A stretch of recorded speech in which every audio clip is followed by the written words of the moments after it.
My name is Jatin, and here I'm going to present hydrophobic aluminum for efficient refrigeration. So the motivation of our project is that refrigeration is a process that's very energy intensive. So energy intensive that it takes about 147 terawatt hours per year in just US supermarkets alone. And that's enough energy to power 10% of US homes every year. Now, that's a huge environmental impact because if we can improve this by even a small margin, we can really gain a lot in terms of reducing energy consumption and reducing greenhouse gas emissions. Now, there's also an economic incentive to using this technology because even a 10% energy reduction in US supermarkets would translate to a 16% increase in profit margins. So, the specific problem we're targeting here is aluminum refrigerator coils. So these coils are on the back of any typical refrigerator, and what happens is as they cool the refrigerator, they build up condensation and frost. Now, this frost drastically reduces the energy efficiency of the coils. So they reduce the energy efficiency so much that there's actually a defrost cycle that's required. So the coils have to be heated in addition to remove the frost and to resume normal operation. So our aim is to reduce this defrost cycle as much as possible with our solution. So we actually contacted a company based in Boston known as Adaptive Surface Technologies, and they were working on a very similar solution. And they used slips, which is a slippery, liquid-infused porous surface. Now, this solution is based on using a nanoporous surface and then infiltrating it with a hydrophobic lubricant. Now, when water comes in contact with this surface, it only sees the liquid lubricant, and so it slides right off. Now, they actually went to an industrial partner to test this refrigerator coil on a larger scale with the coating, and they actually saw a 29% increase in energy efficiency with this coating. So this was great and had many advantages. However, the shortcomings of this solution are that it did not use a food-grade lubricant, so it couldn't really be used in refrigerator coil applications. It was using expensive chemicals, so that was definitely one inhibition or one disadvantage to the project.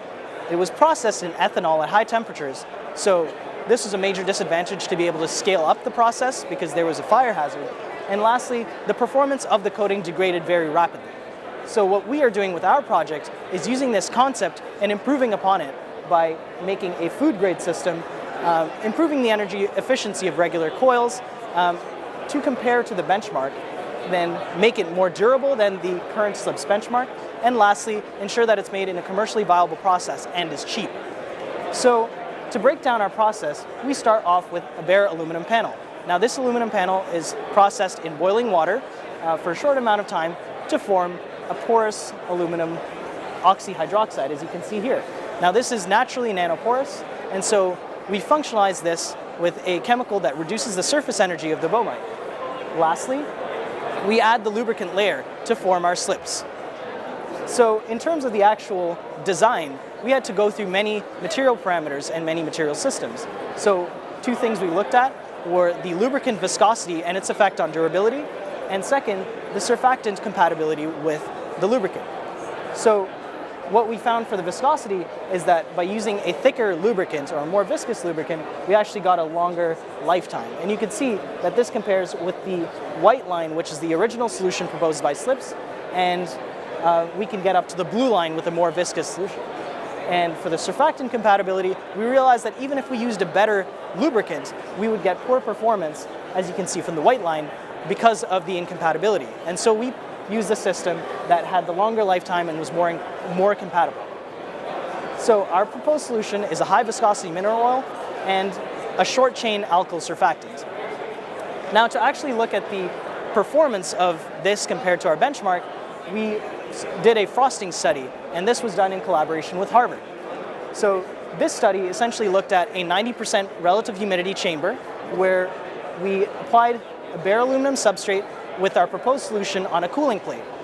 And so this was allowed to cool for a certain amount of time, about an hour, and then was allowed to defrost to see the difference in performance. So what we observed here using image processing is that compared to the bare aluminum substrate, our proposed solution had a delayed frost onset. So it took about 4 times as long to build up frost, and then also had a consistent defrost performance with the aluminum. However, there was lower coverage at the end of the cycle. So Here, we compare our benchmark system to our proposed solution, and we see that there's very similar performance. And therefore, we can expect a very similar energy efficiency to the system that has already been tested on a larger scale. However, in conclusion, what we've developed is a system that uses materials that are food grade, so they can actually be used in refrigerator applications. It uses a commercially viable process, since all of our reactions are done in water. And lastly, it uses materials that are about 100 times cheaper than the initial benchmark solution.